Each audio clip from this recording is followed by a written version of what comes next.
abro wacho gi bodi video maber. Wacha. Koro kane owuoyo ka, to owuoyo ni as the adolescent fathers. Maka adolescent mothers. Adolescent mothers. Koro gima timore ka niya, gin kaka gidak ka. Bende gin gi we started a new every man, every woman in this community ovulates. So as adolescent fathers, they wear monde gidala. To mon mane ye ka ovulate tetete, which make them have an urge to have sex.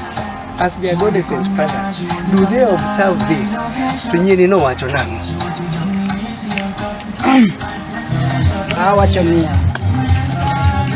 Ntiere nyako moro osebedo kodwari to one day wuotho riwi kode to otelo mbeleni to nyako ni ndiere kit wuodhe modo wuothe mbeleni ka otimre nade oyiek gigenego otimre nade koro dik kama koro yudi mopenji niya Mr. Dennis koka an Dennis openji Dennis ase dwari to wuotho riwa kodi to kawuono atimore nade ayudi watim nang'o takoni wang'iyo ne bene koro kanyo nikech koka an ajanyuol en mopenja ni what is the name to koka ajanyuol adhi koni ni wani mondi matin nikech an gi nyathi manyako anyuol an go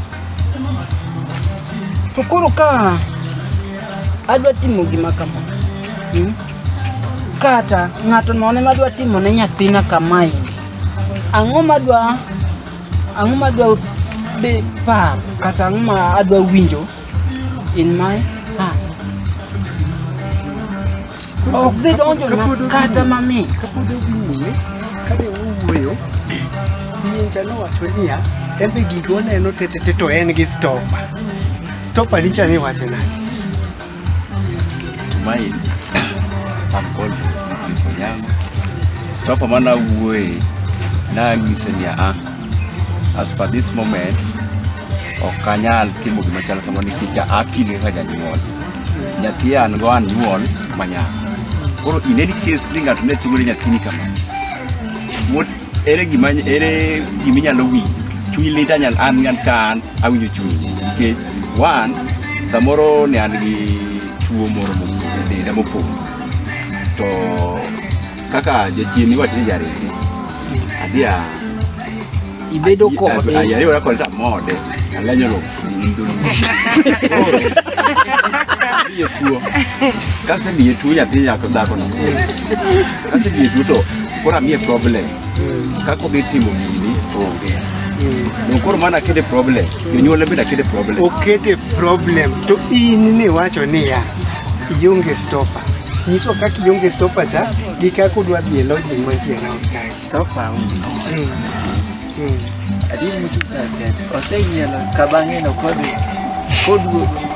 kodhi tambe ne stopa onge go to biro mochopo mo penja taonge stopa onge dwoko manya duoke go bechuna ni ang namanya manya nikech ye kabe aonge waonge kama kaka wanyalo dhi kate restaurant al mechuna na dhi restaurant ma iye to restaurant ma iye ka kasebi to nikech koro tinde wawuotho gi walet ka nyaka wabede gi ate koro bechuna ni ate ndani nyaka ti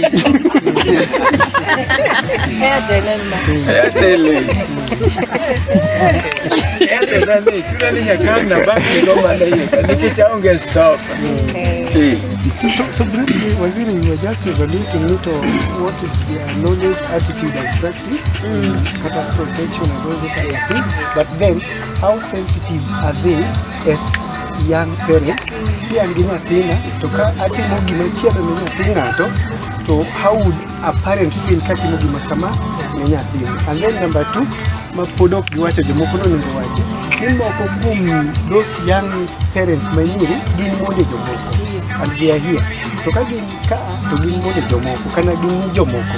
How do you feel ka ngoa to beli chaki ka iketo ka itimo gik mang'eny. Otherwise adwoko session. Thank you very much. I'm Cynthia and we were leading the session. And I highlighted a few things that were unique to this group. As fathers who have wives and kids at home, the unique challenge was balancing education and family life. Yeah, like the husbands are boarding in school, and then they have to go see their wives in 3 months' time. That is creating a very unique challenge. And also day scholars, they leave school and also have to go and work, and that is from 5 p.m. to even later, 10 p.m. at night. That also is bringing another unique challenge of missing out on family time, and balancing education and family becomes hectic. And the one thing that cut across everyone was financial strain. Now that they are here and they have responsibilities as parents, so and the money is limited, they don't have money to hustle. Some are sponsored, so that is really cutting ties. And since most of them are also breadwinners, so this is limited income to the family. And there's something that was said, baba ako shule na mtoto pia ako shule. So baba fia mtoto pia nyumbani. So that is one thing that came out. And also another thing that brought about aspect of SGBV is this niche of balancing, and there's no time for husband to be with the wife. And we brought out about the issues of consent in marriages. That was discussed, and conflict arising and this violence where you're tempted to hold your hand to your wife because there's no time to really have efficient communication. So we did well in SGBV a bit. That was that was to them. Then also tackle health and the strained limited finances. They're not able to pay their NHIF. That is limiting, and what they opted to is self-medication. Mtu anaenda anachukua Panadol zake anasema mwanaume ni kujikaza. And then also the thing that came out on health was also no use of family planning. There's still misconception on around that, the effect that they have, that even their own wives, a husband had, a father had that idea, can be a bibi yake anasema wamesikia this, and the mother is also supporting this, don't go for this. So that also got a very big gap.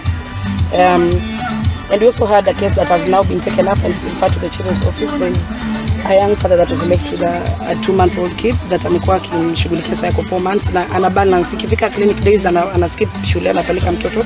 That has been successfully referred to the children's office. It will be followed up. So also on other key methods of family planning, tumeangalia family planning methods zote, and we dwelt on demonstration of female and male condom. As we also carried finger condoms and dental dams. We've done thorough discussions around it. We've debunked a lot of myths and misconceptions that come around it. Because issues came like, maybe if I'm positive now, I'm using double condoms to ensure that this girl is not affected. Those are the things that we've discussed. I think that's maybe if kama kuna kitu nimesahau. Wow, can you clap for yourselves? Just like the way you people are free when discussing all these issues. Yes, this is yeah, it's really nice. It's really nice that we all understand what our society is. This is how our society has been crafted. You find yourself, you're a parent and you're a student. We've just taught teen mothers there. They have also found themselves in that scenario. And you can't tell them now to stop living because they have found themselves in that. And your life has to go on. And you can't blame yourself that you did a mistake by having a wife at an early stage. There are situations in this life that can force you to start a family early. It is also a blessing in disguise.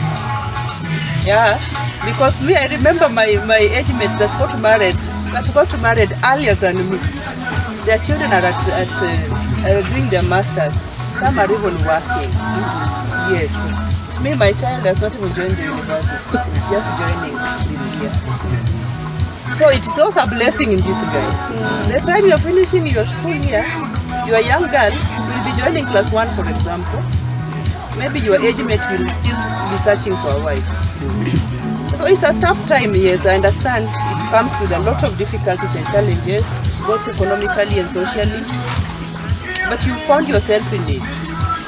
And we thank God for the programs that are coming up to help you, to support you psychologically, and also to help you talk with each other and share experiences.